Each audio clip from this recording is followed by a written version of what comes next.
પુત્રે પિતાને અતિ દુઃખ દીધું. શ્રેણિક મહારાજાના પ્રિય રાણી ચેલડાની કુક્ષીમાં જ્યારે કોણિક આવ્યો ત્યારે પતિવ્રતા એવા મહારાણીને પોતાના પતિના કાળજાનું માંસ ખાવાની ઈચ્છા થઈ. મહારાણી ચેલણા શ્રમણોપાસિકા હતા. તેઓ અહિંસાને પરમ ધર્મ માનતા હતા. તેમના માટે માંસાહારની કલ્પના પણ ન કરી શકાય. છતાં આવા અનિષ્ટ દોહદ ઉપરથી મહારાણીને લાગ્યું કે ગર્ભસ્થ બાળક એના પિતાનો શત્રુ છે. તેણીએ ઔષધાદિના પ્રયોગથી ગર્ભપાત કરવાના પ્રયત્નો કર્યા, પણ તે બધા નિષ્ફળ ગયા. આવા દોહદની તીવ્રતાના કારણે ચેલણાનું શરીર કૃશ થઈ ગયું. શ્રેણિક મહારાજાએ અતિ આગ્રહ કરીને દોહદની જાણકારી મેળવી. અભયકુમારની બુદ્ધિના બળે તે પૂર્ણ કર્યું. મહારાણીનો દોહદ તો પૂરો થઈ ગયો, પરંતુ તેમને થયું કે ભાવિનો આ બાળક એના પિતા માટે કષ્ટદાયી થશે. ઉચિત સમયે ચેલણા મહારાણીએ પુત્રને જન્મ આપ્યો. પોતાની અંગત દાસી દ્વારા તે નવજાત શિશુને રાજગૃહની બહાર એક ઉકરડા ઉપર ફેંકાવી દીધું. મહેલમાં કહેવડાવી દીધું કે મૃત બાળક જન્મ્યું હતું. ભાવિ ભાવને અન્યથા કરવાના આપણે ગમે તેટલા પ્રયત્ન કરીએ પણ તે બદલતા નથી. મહારાજા શ્રેણિક દોડીને ત્યાં આવ્યા તથા મહારાણીને પૂછ્યું, તે મૃત બાળક ક્યાં છે? મહારાણીએ કહ્યું, તેને તો બહાર ઉકરડા ઉપર નખાવી દીધું છે. મહારાજા દોડતા બહાર આવ્યા તથા ઉકરડા ઉપર પડેલ તે બાળકને ઉપાડી લીધું. તરત જ રાજમહેલમાં તે બાળકને લઈ આવ્યા તથા મહારાણીને કડક શબ્દોમાં ઠપકો આપ્યો. ઉકરડા પર એક કુકડાએ તે બાળકની ટચલી આંગળીને કરડી ખાધી હતી. તેમાં પરુ થઈ આવ્યું. પીડાથી તે બાળક રડવા લાગ્યું.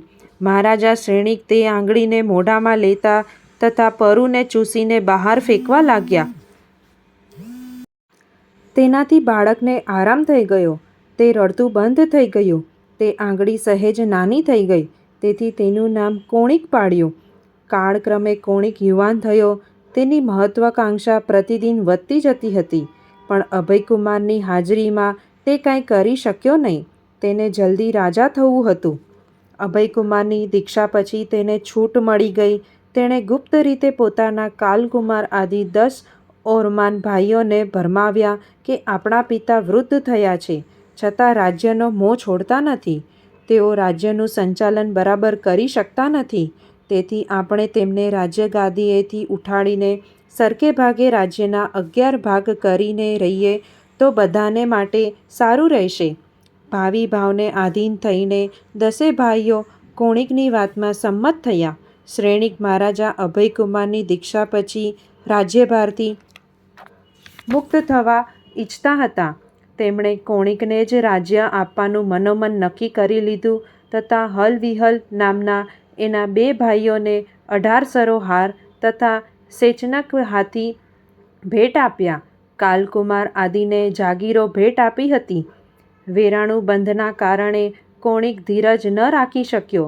તેણે એક રાત્રે શ્રેણિક મહારાજને બાંધીને લોઢાના પિંજરામાં પૂરી દીધા તથા બીજે દિવસે પોતાને રાજગૃહના રાજા તરીકે ઉદ્ઘોષિત કરી દીધો.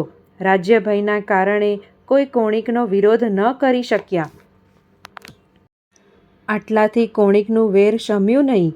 તેથી તેણે શ્રેણિક મહારાજને અન્ન જળ આપવાનું પણ બંધ કર્યું. કોઈ તેમને મળી પણ ન શકે તેવો આદેશ બહાર પાડ્યો. શ્રેણિક મહારાજાએ પોતાના કર્મોનો વાંક જોયો, છતાં ક્યારેક આર્તધ્યાનને આધીન થઈ જતા. ચેલણા મહારાણીએ જે ધાર્યું હતું તેવું જ થયું હતું. તેઓ પતિના દુઃખથી અત્યંત દુઃખી થઈ ગયા. કોણિકની રજા લઈને તેઓ દરરોજ શ્રેણિક મહારાજાને મળવા જતા તથા ગુપ્ત રીતે ભોજન પાણી પણ લઈ જતા. પતિવ્રતા નારીએ પતિને દુઃખમાંય સાથ દીધો. એકદા કોણિક જમી રહ્યો હતો ત્યારે તેના બાલપુત્રે તેના ખોળામાં પેશાબ કર્યો.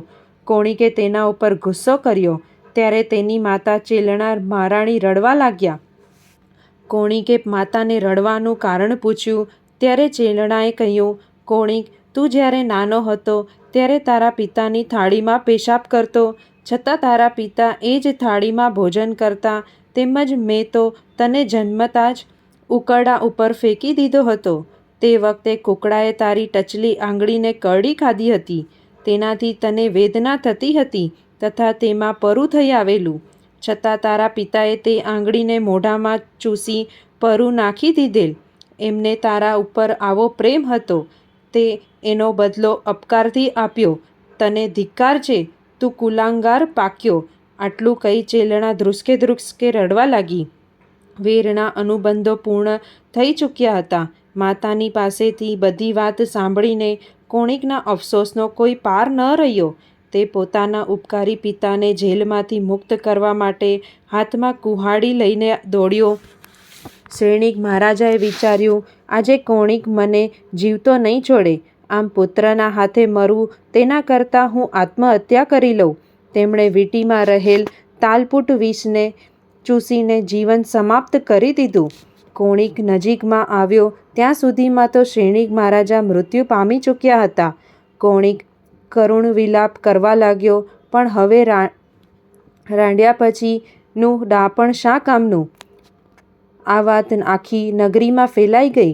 મોટે ભાગે લોકોએ કોણિકને ઢોંગી માન્યો. તેને પિતૃહત્યારો બધા માનવા લાગ્યા. રાજગૃહમાં કોણિકનો અત્યંત અપયશ ફેલાઈ ગયો. તેથી તે ચંપાનગરી ગયો તથા ત્યાં પોતાની રાજધાની સ્થાપી. તેણે રાજ્યના 11 ભાગ કર્યા. 10 ભાઈઓની સાથે રાજ્યનું વિભાજન કરીને તે રહેવા લાગ્યો. સગારે ભાઈનું ભલું દેખીને મનમાં ઈર્ષા થાય. હલ અને વિહલ કુમારને રાજ્યનો ભાગ ન મળ્યો, છતાં તેઓ પિતાએ આપેલ 18 હાર તથા સેચનક હાથીથી સંતુષ્ટ હતા. આ 2 વસ્તુઓનું મૂલ્ય મગધના અડધા ભાગ જેટલું હતું. બંને ભાઈઓ પોતાના પરિવારની સાથે સેચનક હાથી ઉપર સવાર થઈને ગંગામાં સ્નાન કરવા પ્રતિદિન જતા હતા. સેચનક હાથી ભારે બુદ્ધિશાળી હતો. તે બંને ભાઈઓ તથા તેમની રાણીઓની સાથે આમોદ પ્રમોદ કરતો, તેમને અદ્ધર ઊંચકી લેતો, જલક્રીડા કરતો. આવી રીતે તેમને જોઈને નગરવાસી લોકો અંદરોઅંદર ચર્ચા કરતા હતા કે રાજ્યલક્ષ્મીનો વાસ્તવિક આનંદ તો હલ વિહલ કુમાર જ ભોગવી રહ્યા છે. કોણિક તો નામ માત્રનો રાજા છે. આ ચર્ચા કોણિકની રાણી પદ્માવતીએ સાંભળી. તે ઈર્ષાથી બળવા લાગી. તેણે હાર અને હાથીના માટે જીત પકડી. સ્ત્રી હઠની પાસે કોણિક ઝૂકી ગયો. તેણે ભાઈઓને કહી દીધું કે તે હાર અને હાથી તેને આપી દે. હલ અને વિહલે કહ્યું, આ 2 વસ્તુઓ અમને પિતાજી તરફથી પ્રાપ્ત થઈ છે, તેથી તેમના ઉપર તમારો કોઈ અધિકાર નથી. કોણિકે બળજબરીથી તે વસ્તુઓ લેવાનો પોતાનો બદઇરાદો જાહેર કરી દીધો. હલ અને વિહલને ખ્યાલ આવી ગયો કે કોણિક સત્તાના બળે પોતાની પાસે રહેલી અમૂલ્ય 2 વસ્તુઓ પડાવી લેશે. તેથી તેઓ રાતોરાત પોતાના તે સેચનક હાથી ઉપર સવાર થઈને રાણીઓ આદિની સાથે ચંપાનગરીને છોડી તથા નાના બાપા ચેડા મહારાજાની પાસે વૈશાલી નગરીમાં પહોંચ્યા. ત્યાં તેમણે પોતાની આપવીતી સંભળાવી તથા પોતાની રક્ષા માટેની પ્રાર્થના કરી. ચેડા મહારાજા શરણાગત વત્સલ હતા. વળી તેઓ ન્યાયના પક્ષપાતી હતા. તેથી તેમની રક્ષા કરવાનું વચન આપ્યું. કોણિકને બધા સમાચાર મળી ગયા. તેણે ચેડા મહારાજા પાસે એક દૂતને મોકલ્યો તથા તેના ભાઈઓને પાછા મોકલવાનું કહ્યું. ચેડા મહારાજાએ શરણાગતની રક્ષા કરવાની વાત કરીને કોણિકની વાતને ઠુકરાવી દીધી. કોણિક ક્રોધથી સમસમી ગયો. તેણે ફરીને દૂત મોકલ્યો તથા નાના બાપાને યુદ્ધની ચેતવણી આપી. ચેડા મહારાજાએ યુદ્ધની વાત સ્વીકારી લીધી. કોણિકે કાલકુમાર આદિ 10 ભાઈઓને યુદ્ધ માટે બોલાવ્યા તથા વૈશાલી તરફ પ્રસ્થાન કર્યું. ચેડા મહારાજાએ ગણતંત્ર 18 રાજાઓને બોલાવ્યા તથા વસ્તુસ્થિતિ સમજાવી. બધા રાજાઓ પોતાની સેનાની સાથે ચેડા મહારાજાને સહાય કરવા આવી પહોંચ્યા. અંતે મગધ અને વૈશાલીની સરહદ ઉપર ભયંકર યુદ્ધ થયું. ચેડા મહારાજાની પ્રતિજ્ઞા હતી કે એક દિવસના યુદ્ધમાં 1 બાણથી વધારે ચલાવવું નહીં. તેમના પ્રત્યેક બાણ અમોઘ હતા. પહેલે દિવસે કોણિકની સેવાનું નેતૃત્વ કાલકુમારે લીધું. તે ચેડા મહારાજાના એક જ બાણથી મૃત્યુ પામ્યો. પ્રથમ દિવસે વૈશાલીનો વિજય વાવટો ફરક્યો. બીજે દિવસે કોણિકે તેના બીજા ભાઈ મહાકાલને સેનાપતિ બનાવ્યો. ચેડા મહારાજાના એક જ બાણથી મહાકાલ પણ માર્યો ગયો. બીજે દિવસે પણ કોણિકનો પરાજય થયો. આવી રીતે 10 દિવસની લડાઈમાં કોણિકના 10 ભાઈઓ માર્યા ગયા. નિરંતર 10 દિવસના પરાજયથી કોણિકની કમર તૂટી ગઈ. 11મે દિવસે તેનું મૃત્યુ નક્કી હતું, પણ કોણિકે પોતાની સેનાને પાછી વાળી લીધી તથા યુદ્ધ અટકાવી દીધું. તે ઉદાસ થઈ ગયો. પીઠ દેખાડીને પલાયન થવું તે એને યોગ્ય ન લાગ્યું. તેણે દેવારાધના કરવાનું નક્કી કર્યું. તેણે તપ કરીને પૂર્વજન્મના મિત્રદેવોને આહ્વાન કર્યું. તેની તપસ્યા ફળી. ચમરેન્દ્ર તથા શકેન્દ્ર તેની સામે પ્રગટ થયા. તેમણે બોલાવવાનું કારણ પૂછ્યું. કોણિકે કહ્યું, મારે વૈશાલી ઉપર વિજય પ્રાપ્ત કરવો છે. તેમાં ચેડા મહારાજા બાધક છે. તમે એનો વધ કરો. બંને ઇન્દ્રોએ કોણિકની માંગને ધુક્કારી દીધી. તેણે દાવ બદલ્યો. તમે યુદ્ધમાં મને સહાય કરો. એવું કરો કે મહારાજા ચેડાના અમોઘ બાણ નિષ્ફળ જાય. આ કાર્ય માટે ઇન્દ્રોએ સ્વીકૃતિ આપી. મહાશિલાકંટક તથા રથમુસલ સંગ્રામ. બીજે દિવસે કોણિકે યુદ્ધની ભેરી વગાડી. ઇન્દ્રે કોણિકની આસપાસ વજ્રમય કવચની વિકુર્વણા કરી.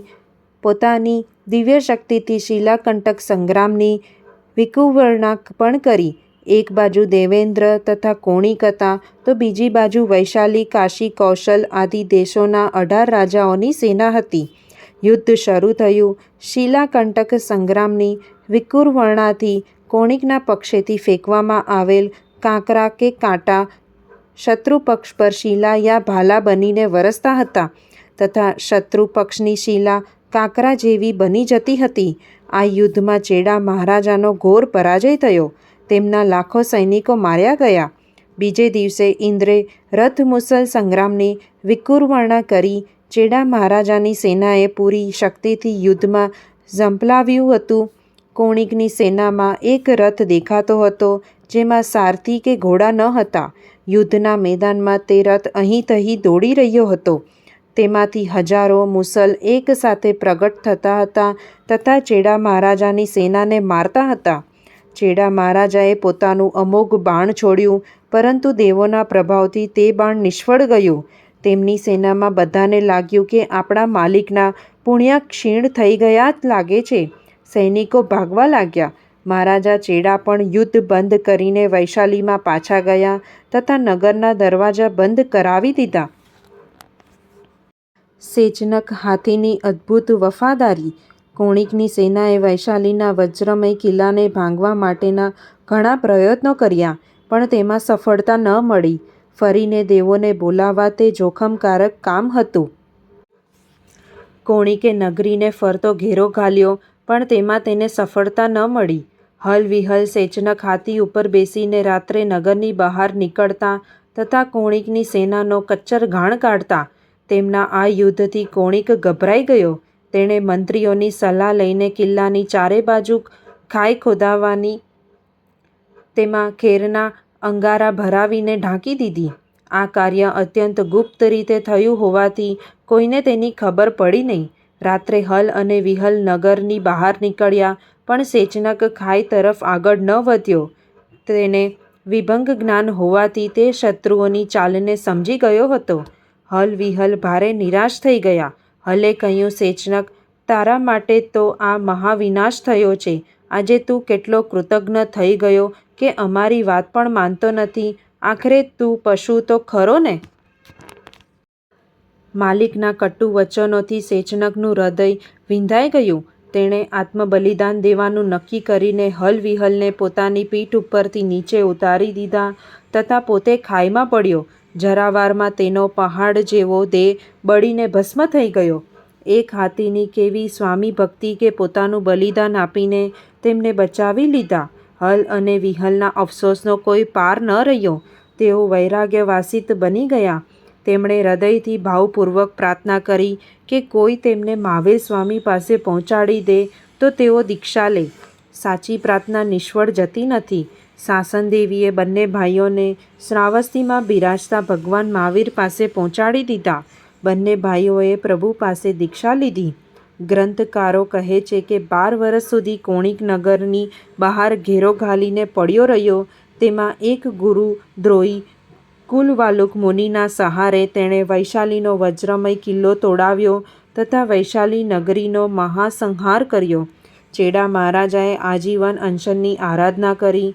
ધર્મેન્દ્રએ તેમને પોતાના સાધર્મિક માનીને તેમના મહેલમાં લઈ ગયો. ચેડા મહારાજા અનશનપૂર્વક દેહ ત્યાગીને 5મા દેવલોકમાં દેવ તરીકે ઉત્પન્ન થયા. કોણિકે વૈશાલીના વૈભવનો વિનાશ કર્યો તથા ગધેડાઓથી હળ ચલાવીને પોતાની અહંકારપૂર્ણ પ્રતિજ્ઞાને પૂર્ણ કરી. જેના માટે આ યુદ્ધ થયું તે હાર દેવાધિષ્ઠિત હોવાથી પાછું દેવ પાસે ચાલ્યું ગયું તથા સેચન ખાતી ખાઈમાં મૃત્યુ પામ્યો. હાય કદાગ્ર, 2 દિવસના રથ મુસલ તથા મહાશિલા કંટક યુદ્ધમાં 1,80,00,000 માણસો માર્યા ગયા. એક સ્ત્રીની જીદ તથા એક પુરુષનો અહંકાર કેવો મહાવિનાશ નોતરે છે. પદ્માવતી અને કોણિકે કેવું ભયંકર કૃત્ય કર્યું. અધમ 2.5 દિવસ યાને કોણિકનું અપમૃત્યુ. વૈશાલી ઉપર વિજય પ્રાપ્ત કર્યા પછી કોણિકને મળ્યું કાંઈ નહીં, પણ તેનો અહંકાર આસમાને આંબ્યો. સત્તા અને સંપત્તિને પચાવવા બહુ કઠિન છે. પ્રભુ મહાવીર જ્યારે ચંપાનગરીમાં પધારતા ત્યારે તે પ્રભુની પર્યુપાસના કરતો તથા પ્રવચન સાંભળતો. તેણે એક મહત્વની પ્રતિજ્ઞા કરી હતી કે ભગવાન મહાવીર જ્યાં વિચરતા હોય તેમના ક્ષેમ કુશળના સમાચાર સાંભળીને પછી અન્ન જળ ગ્રહણ કરવા. આ કાર્ય માટે તેણે અનેક જગ્યાએ પ્રવૃત્તિ નિવેદક રોકી લીધા હતા તથા તે પ્રતિજ્ઞા કાયમ માટે પાળવા લાગ્યો. કોણિકના કલંકિત જીવનમાં આ કાર્ય ઘણું ભાવના પ્રધાન હતું. એકવાર ચંપામાં પધારેલ પ્રભુ મહાવીરને કોણિકે પૂછ્યું, પ્રભો, મૃત્યુ પછી મારી ગતિ કઈ થશે? ભગવાન મહાવીરે ફરમાવ્યું, 6ઠ્ઠી નરક. તેણે કહ્યું, પ્રભો, હું આપનો અનન્ય ભક્ત અને નરકમાં? પ્રભુએ કહ્યું, કોણિક, કર્મ દરેકને ભોગવવા પડે છે. કોણિકને ચક્રવર્તી બનવાના ઘણા કોડ હતા. ભરત ક્ષેત્રમાં 1 અવર્ષપીણી કાળમાં 12 ચક્રવર્તી થાય છે, પણ કોણિકને 13મા ચક્રવર્તી થવું હતું. તેના માટે તેણે કૃત્રિમ 14 રત્નો વગેરે બનાવ્યા તથા વિશ્વવિજયની યાત્રાએ ચાલ્યો. તે અનેક રાજાઓને જીતીને વૈતાળ્ય પર્વત પાસે આવ્યો તથા દંડથી તમીસના ગુફાના દ્વાર ખખડાવ્યા. તેના અધિષ્ઠાયક દેવે તેને તેમ કરતા વાણ્યો, પણ કોણિક માન્યો નહીં. તેણે ફરીને દંડનો પ્રહાર કર્યો. ત્યાં ગુફાના દ્વારમાંથી ભયંકર આગ પ્રગટ થઈ. તેમાં કોણિક તત્કાળ મરણને શરણ થયો. તેનો આત્મા 6ઠ્ઠી નરકમાં 22 સાગરો પમની સ્થિતિએ ઉત્પન્ન થયો. કેવો કર્મોનો અટલ ન્યાય! ક્રૂર કાર્યોનું ફળ જેના કરનારને જલ્દીથી મળી જાય છે, તેથી જુલમ કરનારાઓએ ચેતવા જેવું છે. કોણિકના મૃત્યુ પછી તેનો પુત્ર ઉદાઈ મગધ દેશનો રાજા થયો. તે પરાક્રમી તથા પ્રસિદ્ધ શ્રમણોપાસક રાજા હતો. આવતી 24મીમાં ઉદાઈનો આત્મા 3જા તીર્થંકર થશે. તે વર્ષે ભગવાન મહાવીરે રાજગૃહમાં ચાતુર્માસ કર્યું. શ્રેણિકની રાણી કાલી આદિક 10 જાણ. જ્યારે ચેડા મહારાજા અને કોણિકનું યુદ્ધ ચાલી રહ્યું હતું ત્યારે ભગવાન મહાવીર ચંપાનગરીમાં પધાર્યા. શ્રેણિક મહારાજાની કાલી આદિ 10 રાણીઓએ પ્રભુની પર્યુપાસના કરી તથા પુત્રોના સમાચાર જાણવા પ્રભુને પ્રથમ કાલી રાણીએ પૂછ્યું, ભંતે, મારો પુત્ર કાલકુમાર યુદ્ધમાં ગયો છે, તેનું શું થયું? પ્રભુએ કહ્યું, તે ચેડા મહારાજાના અમોઘ બાણથી મૃત્યુ પામ્યો છે. પુત્રના મૃત્યુના સમાચારથી કાલીને અત્યંત દુઃખ લાગ્યું. તે વિલાપ કરવા લાગી. પ્રભુએ તેને ઉપદેશ આપ્યો. તે બોધ પામી તથા ચંદનબાળા પાસે દીક્ષા લીધી. સુકાલી આદિ શેષ 9 રાણીઓએ પણ તે જ રીતે પોતાના પુત્રોના મૃત્યુના સમાચાર સાંભળી ઘોર વ્યથા અનુભવી તથા પ્રભુ પાસે પ્રતિબોધ પામીને ચંદનબાળા પાસે દીક્ષા લીધી. તે 10 સાધ્વીઓએ પોતાનું સંપૂર્ણ સંયમ જીવન તપમાં વિતાવ્યું. અંતે અંતગળ કેવડી થઈને મોક્ષ મેળવ્યો. શ્રેણિકની રાણી કાલી આદિક 10 જાણ. 10 પુત્ર વિયોગે સાંભળી વીરની વાણ. ચંદન બાળા પે સંયમ લઈ હુવા જાણ. તપ કરી દેહ જોશી પહોંચ્યા છે નિર્વાણ. જય જિનેન્દ્ર.